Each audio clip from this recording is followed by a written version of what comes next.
Para apresentar o resultado dos estudos sobre a competitividade sustentável na cadeia da construção, convidamos a diretora da LCA, Cláudia Viegas.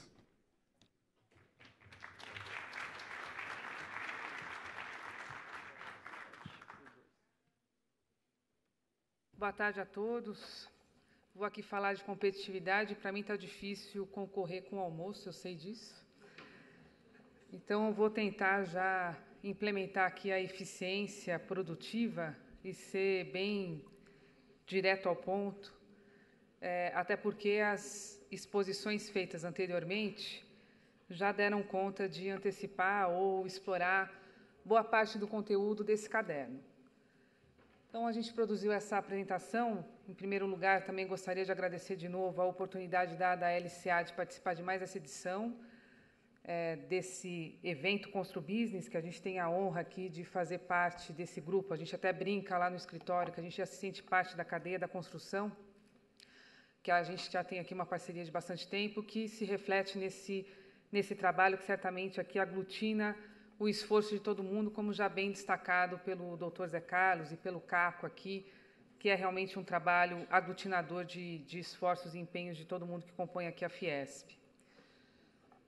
Essa apresentação ela vai mostrar muito mais o historyline do que compõe esse caderno. Eu acho que a minha missão, mais do que ser exaustiva no conteúdo, é deixá-los com apetite de olhar esse caderno na sua integridade, na sua totalidade. Vocês vão poder ver que ele tem mais de 80 páginas, e aqui eu vou fazer um arrazoado bem rápido, muito mais mostrando, como disse, esse historyline, para que vocês tenham a lógica metodológica que a LCA implementou para produzir esse conteúdo. Primeiro, a gente começa com um panorama macroeconômico para mostrar que realmente o Brasil superou uma fase difícil, que é o que esse histórico mostra, olhando o PIB brasileiro, o PIB per capita brasileiro, desde os anos 80. A gente nota aqui que o Brasil crescia e, no período seguinte, devolvia esse crescimento. E a gente superou esse período de paradas súbitas. E esse período de paradas súbitas ele foi superado muito por conta do crescimento do próprio mercado doméstico. A gente nota isso com um gráfico ao lado que mostra a queda na taxa de desemprego para níveis historicamente baixos. A gente nunca teve um nível de desemprego tão baixo por tanto tempo na economia brasileira. Esses efeitos somados mostram a força do mercado local. O nosso mercado consumidor, ele realmente nunca viveu um momento tão aquecido, isso por conta até do próprio salário mínimo, que tem uma regra agora de ganhos reais que estão aí acima do crescimento da inflação, recompondo não só a inflação, mas também o crescimento do PIB, o que dá condições para esse crescimento constante e consistente de aumento no nível de renda e, consequentemente, uma aceleração aqui das pessoas que passam das classes mais baixas para as classes mais altas. É com base nisso que o Brasil alcança a 6ª posição entre as economias internacionais. Como também já foi dito aqui, tem aí uma lição de casa importante a ser feita. Olhando a posição econômica brasileira de 6ª potência mundial, a gente vê que a gente tem uma fotografia muito desconexa com isso, muito desconectada com isso, que é uma carência grande de vários indicadores aqui de infraestrutura. É claro que esses indicadores do Fórum Econômico Mundial, ele também tem lá suas críticas, essa metodologia, ela também tem lá suas deficiências, suas carências. A gente se apoia nela porque é um retrato que permite comparar com os mesmos parâmetros diversas economias. Mas, como é uma amostra, está sempre sujeito a algum ajuste. De toda forma, o que a gente ressalta no caderno é que a gente tem uma lição de casa importante, tanto do lado do real da economia, que é isso que está aí na parte da infraestrutura, quanto na parte institucional também. Então, para além da gente ter uma carga tributária elevada, a gente tem uma dificuldade muito grande em entender e estar em dia com essa carga tributária. Isso acaba jogando vários setores para a informalidade, naturalmente, entre aspas, ou seja, é muito difícil a gente conseguir ter um entendimento pleno, e quando a gente entende, no dia seguinte já mudou, né? Então, essa complexidade de regras transforma o ambiente de negócio, não deixando ele tão favorável assim a novos empreendimentos. Olhando para o Brasil mais para frente, a qualidade da educação é algo que preocupa bem. A gente está na posição 116, 126 entre 144 países para o sistema educacional como um todo e para a educação primária. Isso fica ainda mais importante e relevante quando a gente olha para a nossa demografia hoje, né? A gente tem realmente uma janela de oportunidade neste momento, em que a gente tem uma razão de dependência favorável a ganhos de produtividade, se esses ganhos de produtividade forem feitos com investimento em educação. O que é essa razão de dependência? É justamente a população abaixo de 14 anos, somada à população acima de 60 anos, dividido pela população entre 15 e 59. Significa dizer que, num futuro próximo, quem estiver trabalhando, a população economicamente ativa, vai ter que produzir para mais pessoas. E quando a gente nota que essa inversão da razão de dependência está relativamente próxima, ou seja, a partir de 2020, ou agora a gente inverte esse quadro da educação para conseguir ganhar produtividade lá na frente, ou a gente vai se deparar com um gargalo muito difícil de superar realmente, que é conseguir produzir mais com menos pessoas. Como a cadeia da construção ajuda nisso? Então, também, como já dito aqui, a cadeia da construção ela tem uma relevância muito grande no PIB nacional. Estamos apresentando aqui 8% do PIB, que é justamente um número sem dupla contagem. Porque se a gente for considerar, por exemplo, o cimento, somado ao bloco de cimento, sem fazer essa limpeza do que é matéria-prima utilizada para outros insumos, esse número chega hoje a mais de 14%. Então, a gente vai encontrar algumas publicações que vão usar um número bem acima de 8, e a gente está apresentando esse 8 aqui, que já é um número significativo, para deixá-lo limpo de qualquer efeito de dupla contagem. É esse número de 8 que casa, inclusive, com esse número embaixo, que eu mostro de 42% da formação bruta de capital fixo, ou seja, do que é, de fato, investido na capacidade produtiva do país. Esse é o tamanho da cadeia da construção, que nos leva para esse efeito multiplicador, que a cada R$1 produzido, a gente gera 1,88 na produção do país. Mais ainda, em termos de geração de emprego, para cada 1 milhão, a gente emprega 70 pessoas. Isso é um número muito significativo que outros setores industriais não alcançam. A construção hoje é o 4º maior empregador, e o empregador de mão de obra formal. A mão de obra formal, no período analisado, cresceu 24%. A mão de obra formal na cadeia da construção cresceu 101%. E essa mão de obra tem sido atraída com salários reais mais elevados. A LCA produziu um estudo econométrico para conseguir isolar todos os efeitos e deixar esse efeito líquido, e chegou à conclusão que a construção remunera 11,7% a mais que em outros setores. O que é esse efeito líquido? É a gente pegar um trabalhador com o mesmo nível de capacitação, o quanto que ele ganha na construção e qual é a oportunidade de ganho em setores similares que podem acomodar, que podem empregar pessoas com o mesmo perfil. Então, pessoas com perfil similar, com a mesma capacitação, ganham 11,7% acima na construção do que em outros setores. Agora, veja, se esse aumento do salário, que a gente já enxerga, não vem acompanhado de um aumento de produtividade, o que a gente tem é apenas um aumento em custo, sem que a gente consiga reduzir custo, o que prejudique muito o tema-chave dessa edição do ConstruBusiness, que é a competitividade da cadeia. Um outro desafio que se coloca para a cadeia da construção é, além de crescer, além de empregar com salários mais elevados, mesmo quando esse trabalhador ainda não recebeu a capacitação adequada para que ele esteja mais produtivo, os postos de trabalho estão muito mais difusos no território nacional.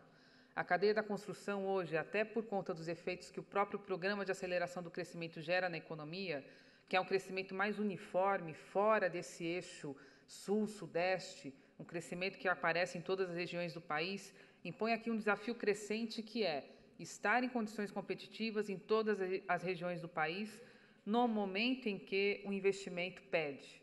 Então, aqui a gente mostra que de 2005 a 2010, houve a inserção de novos 763 municípios que têm lá empresas empregando trabalhadores formais na cadeia da construção. Nesse panorama, então, em que a gente tem um desafio que permeia toda a economia brasileira, mas, em especial, a cadeia da construção, que é justamente um grande motor dessa aceleração do crescimento que a gente enxerga, é que se assenta o programa Compete Brasil. Então, como já apresentado, aqui eu vou tentar me ater um pouquinho mais em detalhes nas ações que compõem esse caderno, mas, de novo, sem a pretensão de ser exaustiva, muito mais para deixá-los com apetite de ler o caderno na sua integridade, na sua totalidade. O que a gente tem aqui são alguns pilares que compõem o programa Compete Brasil, que está assentado nesse princípio da sustentabilidade. Esse foi o norte metodológico que a LCA tentou imprimir nas discussões que foram feitas dentro da Fiesp para conseguir produzir esse caderno com essa amarra metodológica. Começando com planejamento e gestão, a nossa preocupação maior é o que precisa ser feito para evitar um risco de paralisação de obras. Então, a gente identifica hoje que o Brasil superou realmente problemas que eram muito mais graves num passado recente e que não havia recursos, portanto, não havia empreendimentos. Hoje, temos recursos, temos empreendimentos, porém, a paralisação é algo constante. Essa paralisação acaba gerando um aumento de custo da construção como um todo e uma incerteza muito grande no ambiente de negócio. De tudo que fizemos, de tudo que estudamos, certamente começar com um bom projeto é a melhor receita para que a gente tenha um desenvolvimento do empreendimento com menores riscos de paralisação.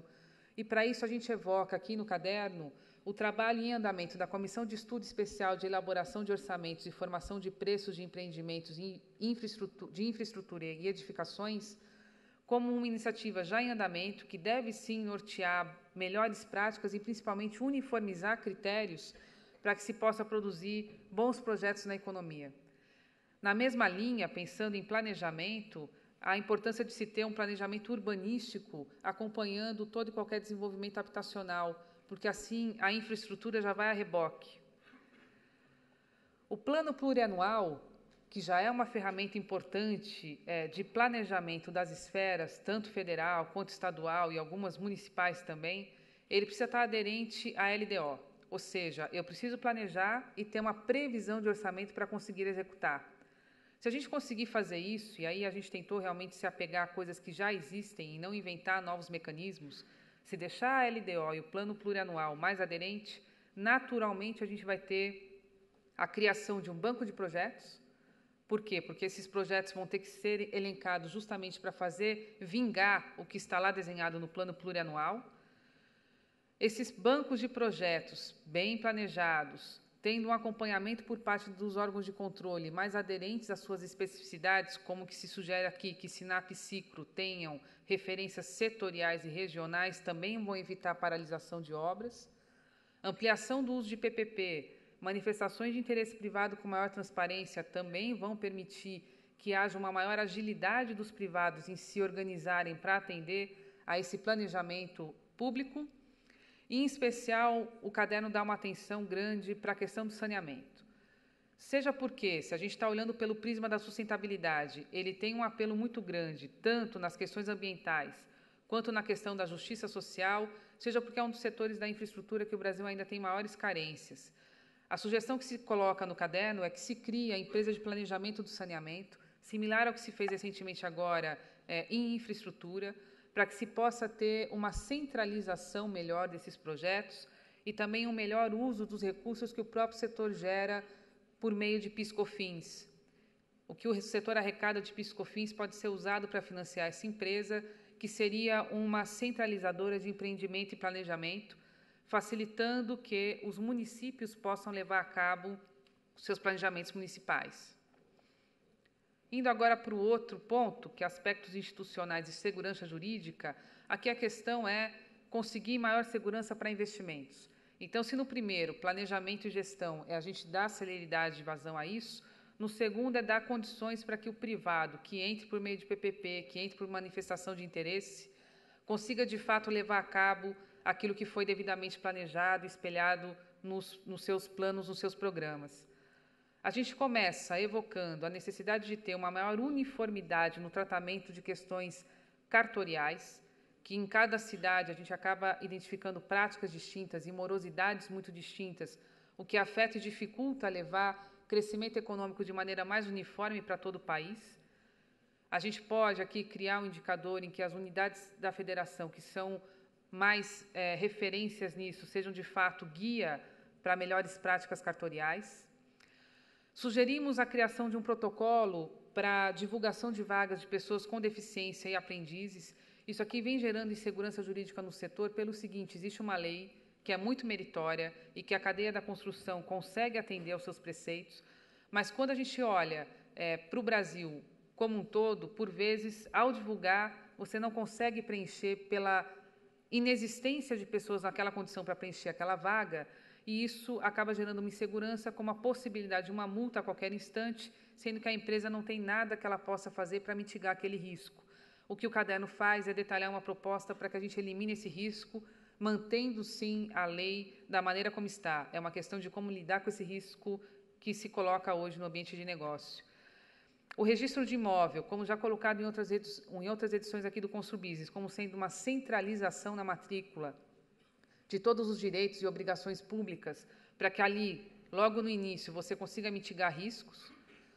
O uso na economia brasileira de dispute boards, que são organismos que permitem resolver conflitos antes que eles venham a virar uma arbitragem ou um litígio, você dá maior celeridade, maior segurança para a solução de conflitos durante a execução da obra. O caderno também detalha como fazer esses comitês.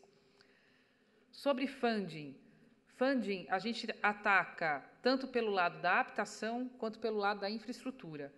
Para a habitação, a gente coloca de maneira bem destacada o que o Brasil tem como blindagem a essa crise internacional que se coloca, é uma crise internacional que tem suas origens justamente em créditos habitacionais feitos ali com um subprime nos Estados Unidos. O Brasil ele não tem esse tipo de mecanismo, e é isso que nos dá segurança e robustez.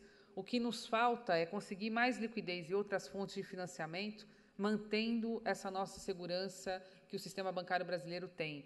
A gente evoca aqui a figura do cover bonds, que é uma figura que dá maior segurança para quem confere crédito em ter o próprio imóvel com uma proteção jurídica superior às opções que hoje existem no mercado. Certamente isso vai atrair mais investidores, certamente isso vai dar mais liquidez ao mercado.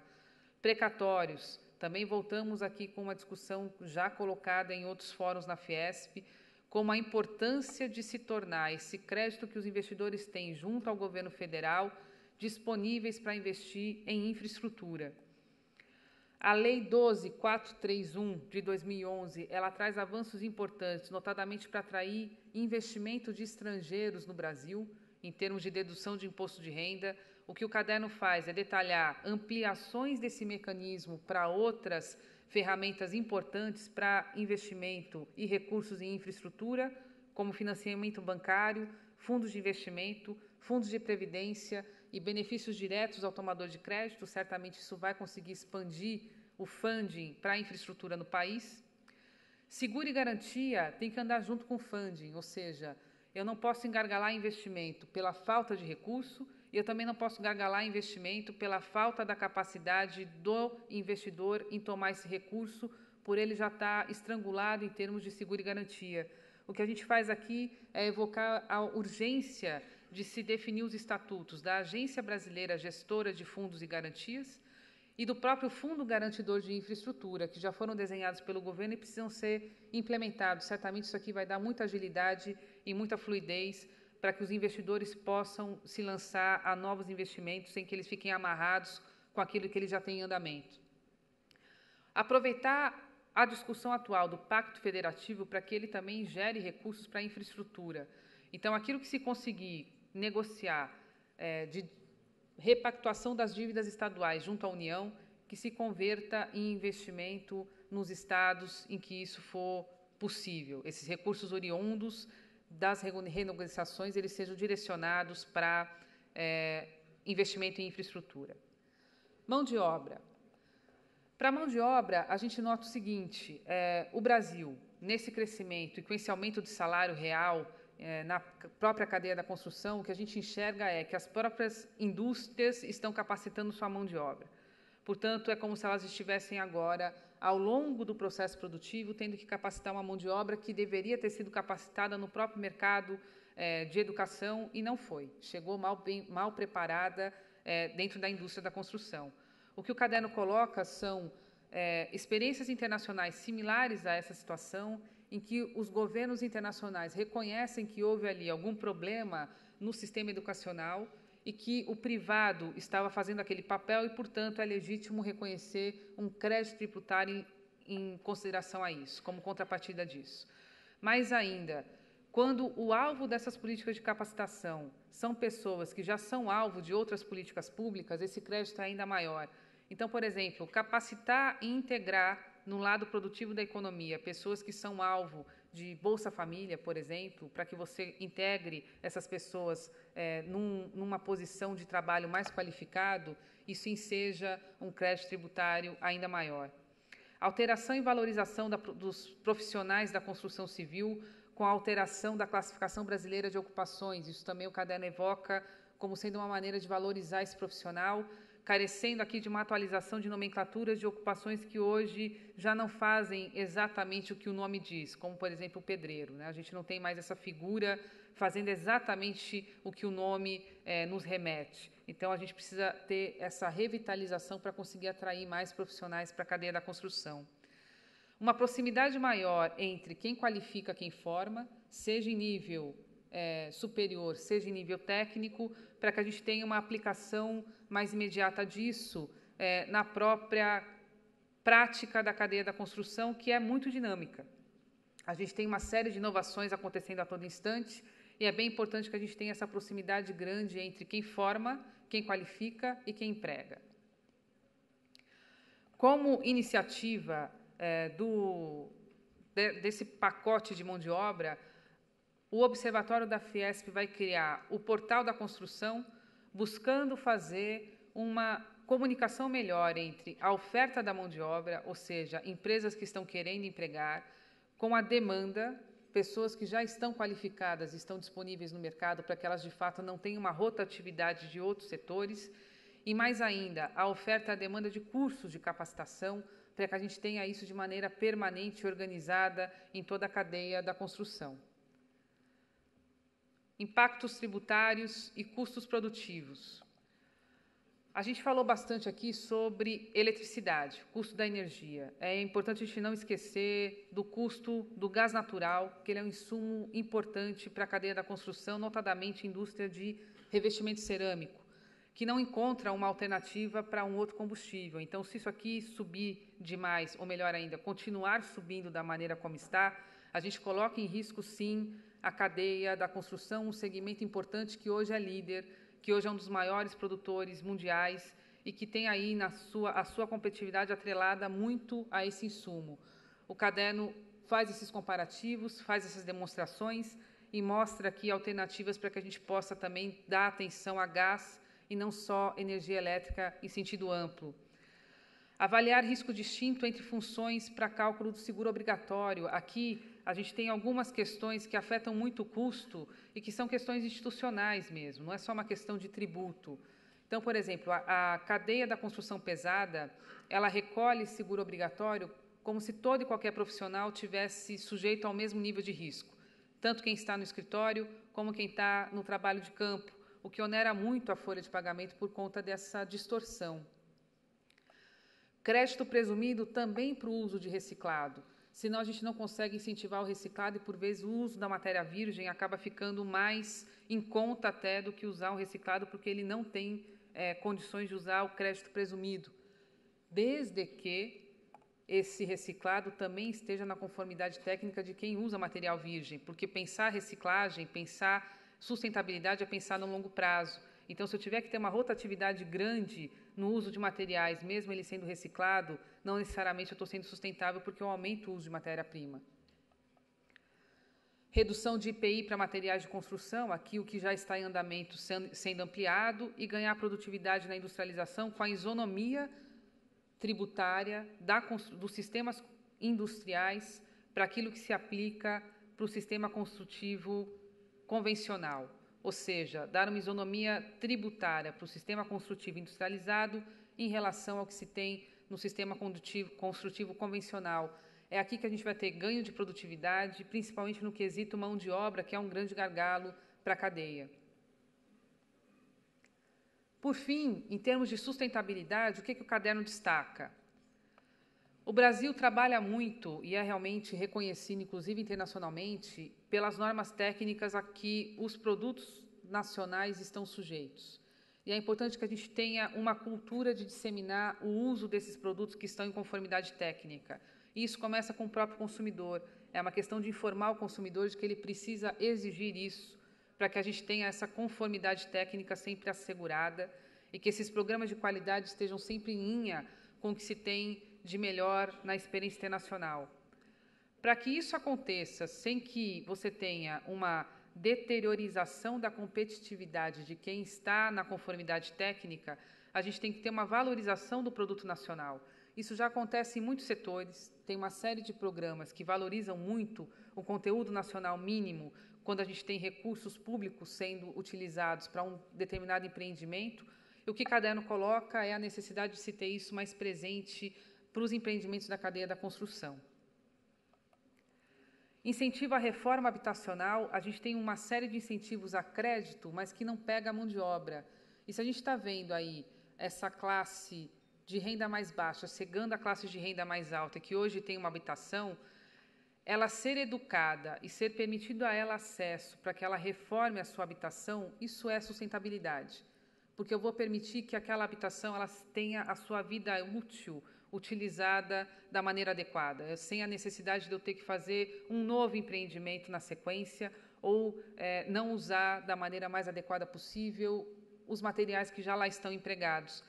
Então, se a gente tem aqui uma missão de resolver o déficit habitacional, em paralelo, a gente já tem que começar a desenvolver, ao mesmo tempo, o mercado de reforma, para que eu consiga ter uma solução definitiva mesmo. Senão, já, como a vida útil não vai ser usada de maneira plena, eu vou ter esse problema mais à frente, de maneira muito mais prematura, do que se eu tiver o mercado de reforma crescendo junto com a redução do déficit habitacional. De tudo que temos aqui, fica um recado ao final, na sustentabilidade, da necessidade de ter um tratamento evolutivo de temas de sustentabilidade na construção, com incentivo fiscal mesmo para habitações que têm uma preocupação de reuso de água, conservação, aproveitamento de resíduos, ganhos de produtividade, redução de gases de efeito estufa.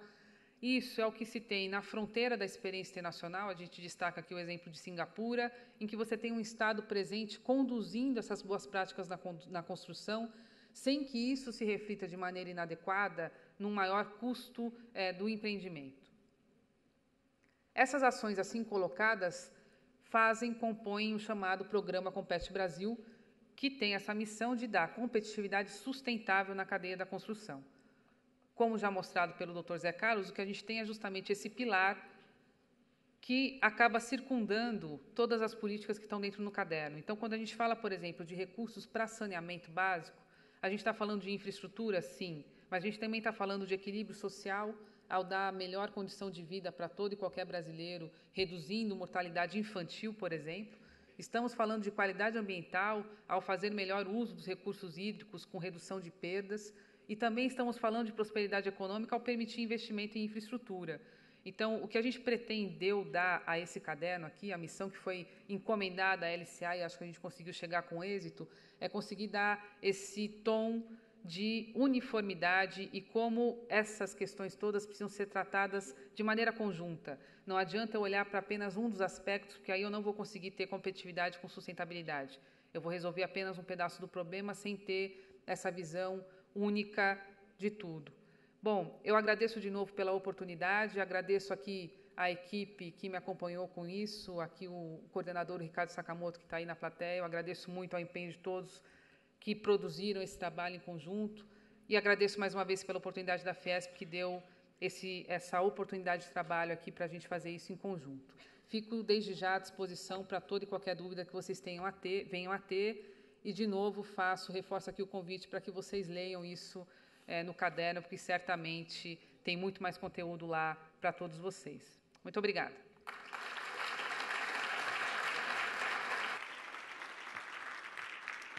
Convido a Cláudia para ocupar o seu lugar aqui no palco. Cláudia. Convido também o Carlos Eduardo Auríquio. A seguir teremos uma sessão de perguntas.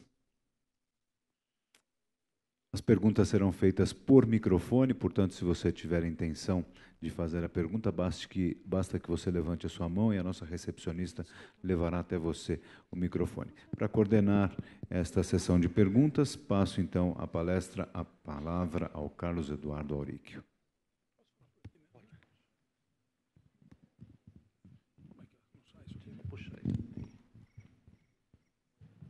Bom, como é tradição nos Constru Business, nós estamos chegando ao final, teoricamente, né, porque, já disse bem o presidente Paulo Scaff, ao final desse evento é que realmente começa o Constru Business, né, porque o que precisamos é alcançar a implementação dessas propostas todas.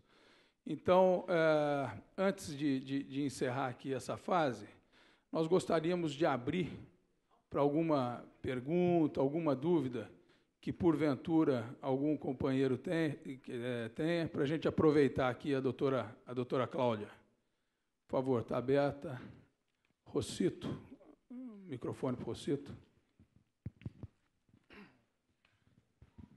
Boa tarde a todos. Caco, parabéns aí para o evento. Eu, Zé Carlos e a Cláudia, sempre trazendo um cenário muito claro aí.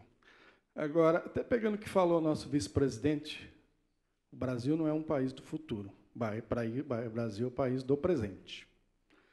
Achei muito importante, Cláudia, que você colocou, que a gente continua num observatório, transfere tudo para um observatório.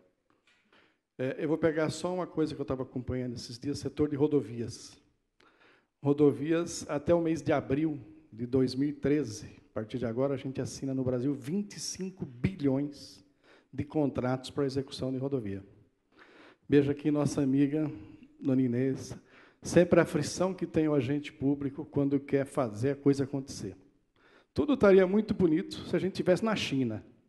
Mata 10, prende 200, os agentes não existem. Nós estamos no Brasil. Cláudia, imagino como que a gente pode fazer. Você pega só em rodovias. Em 4, 5 meses, você vai ter perto de 200 contratos novos sendo assinados. 200 canteiros de obra, que precisam ser licenciados, autorizados. As obras, algumas dependem de desapropriação, aprovação de projeto, que nossos amigos aqui do Executivo têm que passar por ele. Eu vejo com muita dificuldade, porque a estrutura ainda é a mesma. A LDO diz que as mesmas pessoas têm que aprovar os mesmos projetos. Não teve uma alteração profunda. Você deu um sinal claro no saneamento de se fazer a empresa que nem se fez de logística para centralizar alguma coisa. O que é que a gente podia incrementar, jogar mais?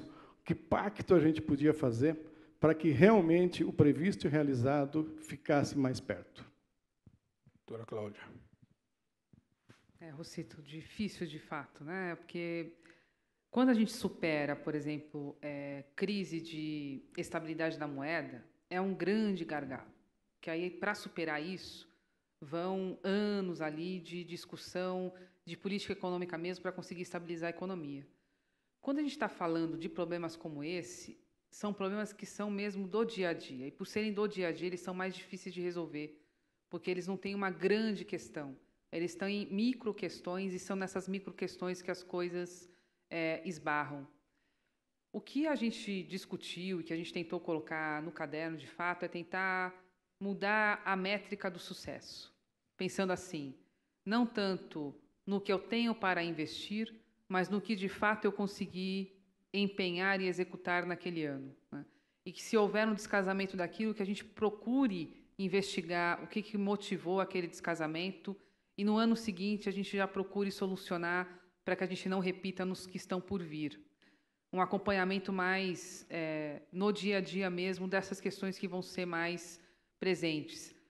Trazer os órgãos de controle mais para o início da obra até, para que ele tenha mais familiaridade das especificidades do que está sendo contratado, porque senão a gente vai ter algumas discussões que são legítimas, alguns questionamentos que até podem ser legítimos, mas que vão ser feitos lá na frente no contrato, vai paralisar a obra.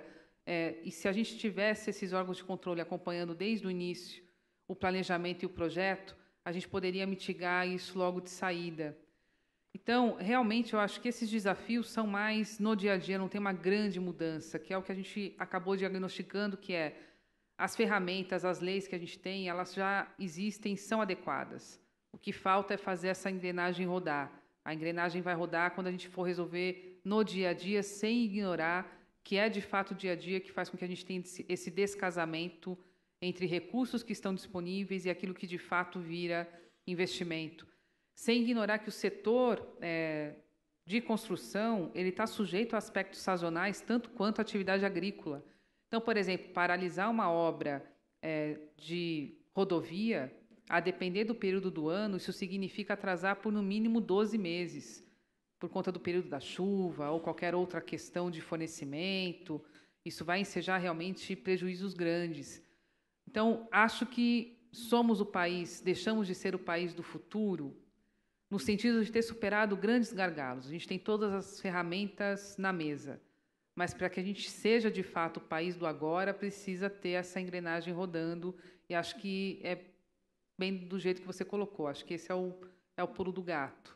Eu queria ter uma resposta mais fácil, do tipo, falta só isso aqui, mas eu acho que a resposta é complicada justamente porque é no dia a dia que a coisa empaca.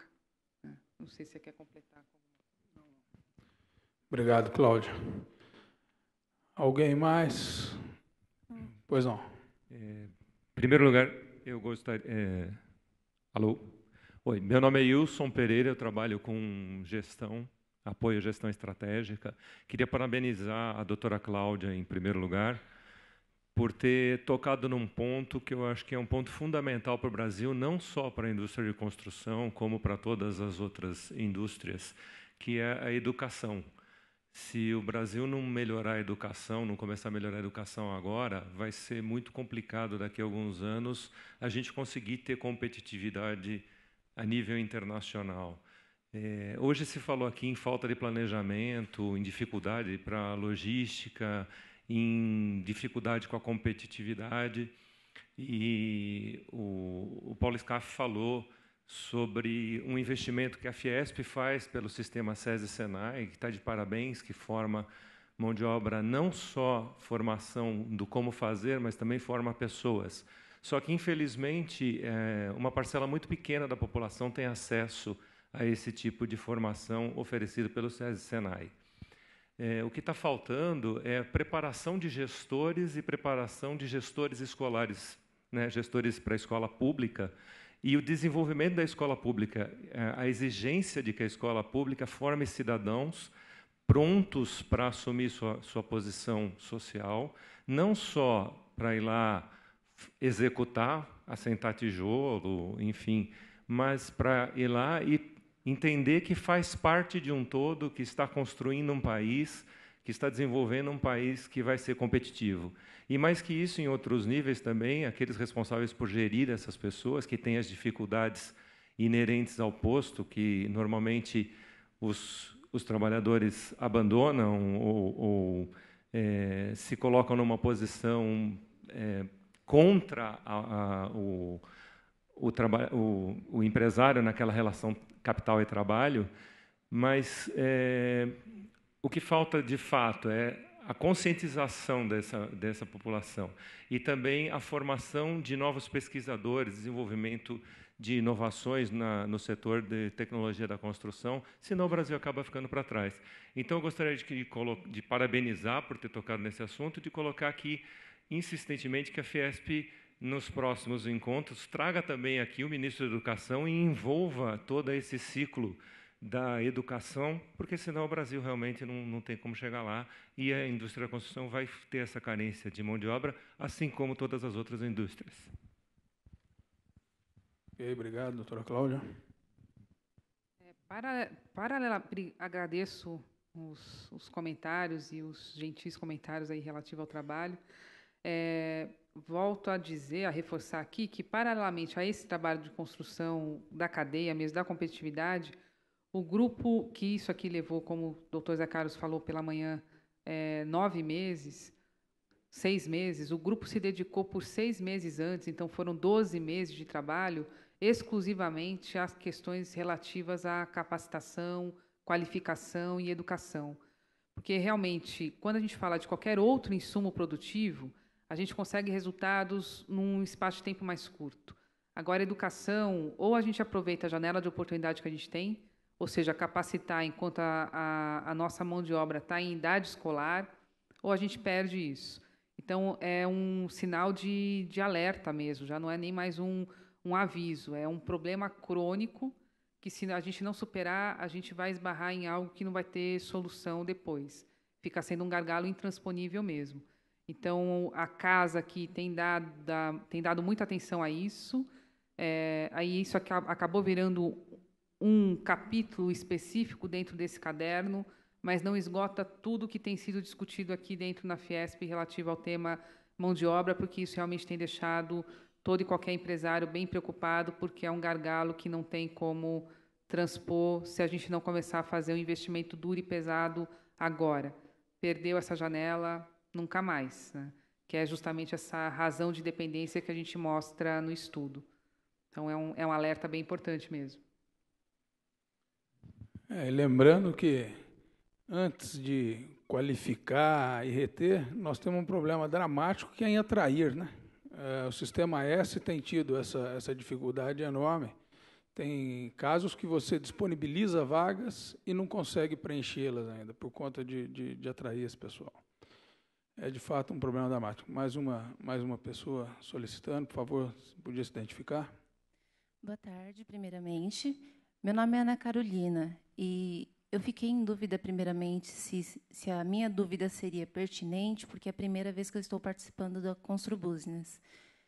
Mas é assim, desde o início de tudo que eu ouvi, eu fiquei na seguinte dúvida: se seria possível, né, diante de alguns dados que foram mostrados, alguns índices do Brasil em algumas questões, né, que ele está numa questão bem atrás de alguns países, em algumas considerações que foram feitas.